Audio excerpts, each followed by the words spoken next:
টাইগাররা যখন ঘুরে দাঁড়ায় সবই বরবাদ হয়ে যায়। সেটাই যেন আবারও প্রমাণ করলো লিটন দাস এবং তানজিদ তামিম। শুরু থেকে ঢাকা ক্যাপিটালস টানা 6 ম্যাচ হেরে সব ক্ষোভ ঝাড়লো যেন দুর্বার রাজশাহীর উপর। তাতেই বিপিএল এর আসরে রেকর্ডের বন্যা বয়ে গেল 18তম ম্যাচে।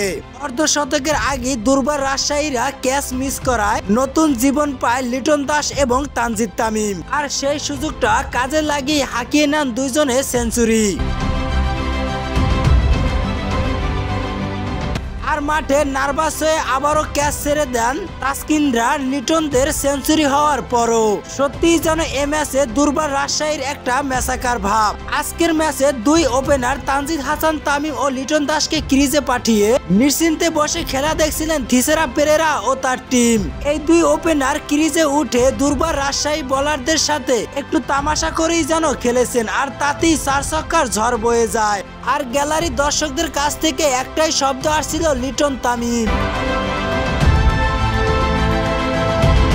44 বলে সেঞ্চুরি হাঁকিয়ে লিটন এই ম্যাচে করেন বিপিএল এ কোন বাংলাদেশির পক্ষে দ্রুততম সেঞ্চুরির রেকর্ড। আর লিটন তামিম জুটিতে করে বসেন বিপিএল এর উদ্বোধনী ওই জুটিতে সর্বোচ্চ রানের রেকর্ড। আর এখানেই শেষ নয়, এই রানের রেকর্ড এক সময় গিয়ে দাঁড়ায় বিপিএল এর ইতিহাসে যে কোনো উইকেটের সেরা পার্টনারশিপ। ক্রিজে লিটনের পরপর তামিমও করেন সেঞ্চুরি। 62 বলে তানজিদ তামিম পৌঁছে যান বিপিএল এর ইতিহাসে টি-20 ম্যাচে দুই ওপেনারই হাঁকান সেঞ্চুরি।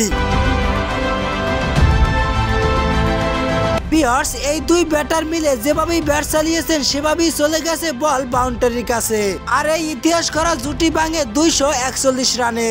54 বলে 108 রান করে 6টি 4 এবং 8টি ছক্কা হাঁকিয়ে বড় শট মারতে গিয়ে ক্যাচ আউট হয়ে ক্রিজ থেকে বিদায় নেন তানজিদ তামিম। এরপর ক্রিজে আসেন সাব্বির, হাতে মাত্র 3টি বল। আর এই ছক্কার মেশিন ক্রিজে নেমেই হাঁকান বিশাল 6। শেষ পর্যন্ত মাঠে নির্ধারিত 20 ওভারে 1 উইকেট হারিয়ে 254 রান করেন ঢাকা ক্যাপিটালস। আর 7তম ম্যাচে এসে দুর্বার রাজশাহীকে উড়িয়ে দিয়ে ঢাকা ক্যাপিটালস এই প্রথমবারের মতো বিপিএল এ পেল বিশাল জয়। আর যে জয়টা বিপিএল এর ইতিহাসে রেকর্ড হয়ে থাকতে পারে। টানা 6 ম্যাচ হেরে সত্যিই যেন দুর্বার রাজশাহীকে বরবাদ করে দিল শাকিব খানের দল ঢাকা ক্যাপিটালস।